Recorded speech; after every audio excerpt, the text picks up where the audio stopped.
Fala, rapaziada, bom dia pra você que tá chegando comigo, amigos do canal Gol TV, como é que tá? Iniciando aí mais um final de semana, pra você que tá no trabalho, né? Enfim, já vai pra casa, vai descansar, vai dar uma respirada. Você que tá em casa hoje, tá de folga, curtindo aí o nosso vídeo, curtindo as informações, assistindo um podcast, se preparando com o almoço aí com a família, tomar um café da manhã reforçado.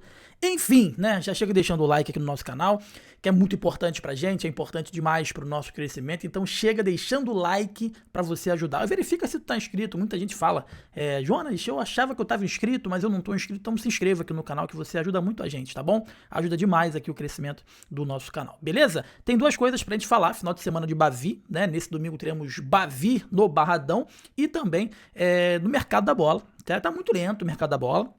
Tava até conversando com o Bruno Queiroz lá da Tricolor On, né, que tá muito lento, tá muito frio esse mercado da bola, e efetivamente tá. Não só pro Bahia não, mas tá frio o mercado num todo, né? Não tem nenhuma contratação grandiosa, não tem nenhum tipo de... A movimentação ela tá muito pouca, né? Pelo que parece os times vão deixar aí pra janela do meio do ano, né? E a grande questão referente ao Bahia, que eu lembro muito bem, o Cadu Santoro sempre bateu na tecla de que a janela do início do ano para o Bahia era a principal janela. Até o presente momento é uma janela muito, não digo ruim, mas muito tímida, né? Mas muito tímida para um time que a gente espera que possa almejar aí disputar os títulos, pelo menos os principais títulos na temporada, e mais longe em Libertadores, né? E mais longe em Copa do Brasil, voltar aí a brigar por um título brasileiro, quem sabe.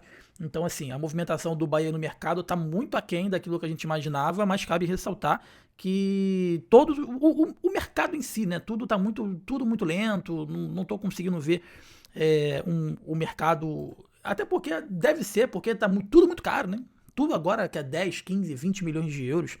Então é complicado. Mas eu vou falar sobre um possível plano B, vou atualizar a situação aí do Alejo Veliz e já trazer o nome de um possível plano B que está sendo divulgado aí na imprensa. Dois clubes brigam por esse atacante do Chelsea, que tanto o Vasco da Gama e o Bahia querem contar com esse atacante, tá? Mas o Bahia segue na preparação aí, né, para poder enfrentar a equipe do Vitória, tá? No segundo treinamento após a partida da última terça-feira, o técnico Rogério Ceni promoveu mais um dia de atividades com ênfase nas questões técnicas, táticas aí do tricolor, foi conduzido exercícios de enfrentamento com foco na troca de passes. Enfim, o Bahia está se preparando para poder enfrentar esse Vitória. Evidentemente, o Bahia é extremamente favorito, né? É extremamente favorito.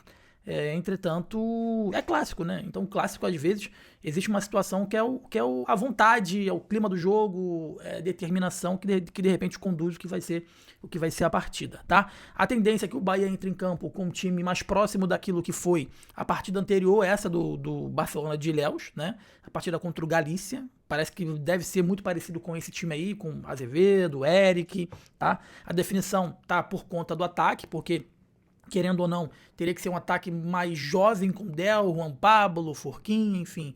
Pelo visto, o Eric não deve permanecer, foi colocado na lista de transferências para poder, enfim, procurar outra equipe. Mas a notícia ruim em relação a isso foi que teremos, mais uma vez, foi mantido o Bavi apenas com torcida única. É o 31º Bavi sem a presença das torcidas dos dois clubes, tá bom, meus amigos? O primeiro Bavi de 2026, marcado para esse domingo, vai repetir um roteiro já bem conhecido pelo torcedor baiano, desde 2017, com uma rápida interrupção, tricolores e rubro-negros não dividem mais o espaço no clássico, tá? Uma realidade comum em Salvador e que também envolve outros estados. Não é só em Salvador que tem torcida única. São Paulo tem torcida única, em Pernambuco, no caso de Náutico Esporte também tem torcida única. Enfim, no Rio de Janeiro não, a torcida é mista, tá? A torcida é mista. Então tá confirmado. Tudo começou porque desse problema, porque tem um monte de bandido travestido de torcedor, essa é a pura realidade.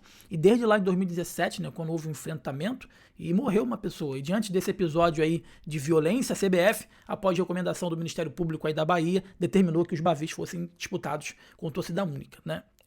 Tu concorda com isso? Evidentemente que não. Se você tem uma estrutura de segurança para permitir que o Carnaval de Salvador, que é histórico, imenso, que reúne milhões de pessoas, possa transcorrer da forma mais segura, como é que você não consegue fazer um policiamento adequado de forma que você coloque aí 30 mil espectadores, ou até menos, no Barradão para um clássico, né? Então, parte sempre para o caminho mais fácil, né? Parte sempre para o caminho mais fácil de barrar todo mundo. né? Quem acaba pagando é o torcedor de bem, quem acaba pagando é o torcedor que gostaria de viver esse momento, né? Que tem há muito tempo, desde 2017, que não consegue viver esse momento. Contudo, no dia 18 de fevereiro de 2018, né, no primeiro Bavi do ano, o que era para ser conhecido como o Clássico da Paz, acabou em uma briga generalizada entre os jogadores dentro do Barradão e fora do campo. Horas antes do jogo, a Polícia Militar registrou um confronto também entre as torcidas, tá? Então é complicado. Na Série A, né? Em São Paulo, desde abril de 2026, que uma briga entre corintianos e palmeirenses em abril de 2026 foi a motivação para que o Estado adotasse o modelo de torcida única desde então. Tá? As confusões foram registradas em diferentes regiões aí da cidade e o torcedor morreu. Essa é a grande questão. Né? Você não quer que o jogo aconteça, mas só que a briga não acontece no entorno do estádio, acontece em outros bairros distantes, com 50 quilômetros de distância. Não adianta, vagabundo quer ir para se matar, deixa ele se matar longe lá. Deixa eles caírem na porrada e se matar. O que não pode é o torcedor de bem que vai pro estádio querer ser atingido, porque geralmente é. Porque quando tem uma confusão dentro do estádio, tem o senhor de idade ali que acaba cheirando gás lacrimogênio, a criança que fica assustada, sabe? A pessoa que não tem nada a ver. Então eles querem se matar a quilômetros aí do estádio, o problema é deles. O problema é deles. Agora, dá pra segurar, dá pra fazer uma política de segurança ali. Né? Se você consegue fazer em shows com milhões de pessoas, como é que você não consegue fazer pra um evento de 90 minutos que vai ter ali no máximo 30 mil espectadores ou menos? Né? Essa é a minha opinião, tá bom? Essa é a minha opinião. Rapaziada, falar uma outra coisa aqui sobre o mercado da bola. Nós trouxemos aqui a atualização sobre a situação do Alejo Velis.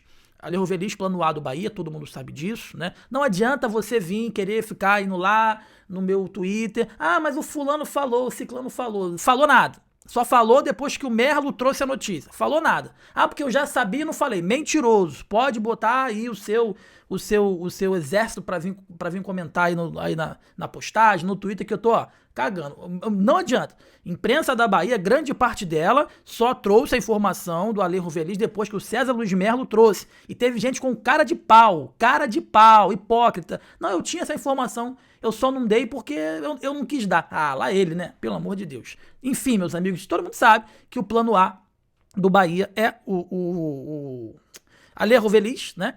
A grande questão é que tá muito difícil. O Cerro Porteño foi o Verratti. O Rosário Central conta com o jogador para essa temporada, conta com o jogador para Libertadores, é um jogador importantíssimo para que, na estrutura tática lá da equipe do Rosário Central. Enfim, mas o Bahia não desistiu e vai ter essa semana aí um prazo até sexta-feira para que esse negócio seja concluído ou não, né? Enquanto isso, já nessa semana o Bahia já começa a monitorar o mercado, né? Já tem jogadores que já plano B, né, e plano C, isso é importante, você ter um viés para poder ir para outro lado e trazer outro jogador, enfim. E surgiu a informação, já foi repercutida, não é uma informação minha, tá? Mas foi repercutida aqui no Rio de Janeiro, né, e também repercutiu com alguns amigos da imprensa da Bahia, de que o David Washington, o jogador que estava no Santos, ele é revelado pelo Santos, ele foi comprado pelo Chelsea, ele não conseguiu jogar lá pelo Chelsea, não se firmou, teve um empréstimo novamente para o Santos, o mesmíssimo caminho aí do Alejo Velis. Né? Jogou no Santos, foi revelado aí pelo Santos, foi pro Chelsea, não foi aproveitado, voltou pro Santos, acabou que não foi aproveitado no próprio Santos, o Chelsea pediu ele de volta, ele tá lá e o Chelsea tá procurando um clube para poder emprestar ele novamente, ele tem 20 anos, é um jovem jogador, enfim, o Vasco, depois da saída do Verratti, tem interesse nesse garoto e o Bahia também monitora a situação dele, pode sim fazer uma proposta de empréstimo para ter aí o David Washington. Não é o atacante dos sonhos aí do Bahia, né? Não é o atacante dos sonhos. Eu costumo falar o seguinte, será que ele é tão melhor que o Del? Você não quer apostar no Del, que é um garoto jovem da base, mas você quer apostar no David Washington, que é um jogador jovem também, que foi lá pra fora, que só viajou, não jogou, veio pro Santos, não conseguiu jogar, enfim. É mais uma possibilidade, beleza. O elenco fica mais enxuto, é mais uma possibilidade. Mas eu não vejo um ganho espetacular, porque eu não vejo, com toda seriedade, eu não acho que o David Washington seja melhor que o Del. Não acho. Né? É só você ver na base aí, os números, enfim. Então, se for para trazer o David Washington, nada mais é do que para compor um elenco, não para brigar pela titularidade com o William José. Tá? E de repente, o Del vai ficar até na frente do David Washington. O David Washington viria por empréstimo para ser o terceiro reserva. Né? Até porque o Del tá mais acostumado com o elenco, tá mais acostumado com o ambiente. Se a ideia do Rogério Ceni é trazer um atacante para disputar a vaga com o William José, né, e não jogar a responsabilidade no Del para ser esse substituto imediato, eu acho muito difícil que seja o David Washington. Posso estar enganado, espero que eu esteja enganado, mas a informação é essa, que David Washington, jogador que pertence ao Tottenham, estava emprestado ao Santos, tem interesse do próprio Bahia e também do Vasco da Gama, tá bom? Meus amigos, deixa o like, inscreva-se, é importante, dá uma hypada no vídeo, se você puder e quiser, seja membro aqui do nosso canal, que você ajuda demais a Gol TV, tá bom? Beijo no coração, boa noite pra você, saudações, tamo junto, valeu!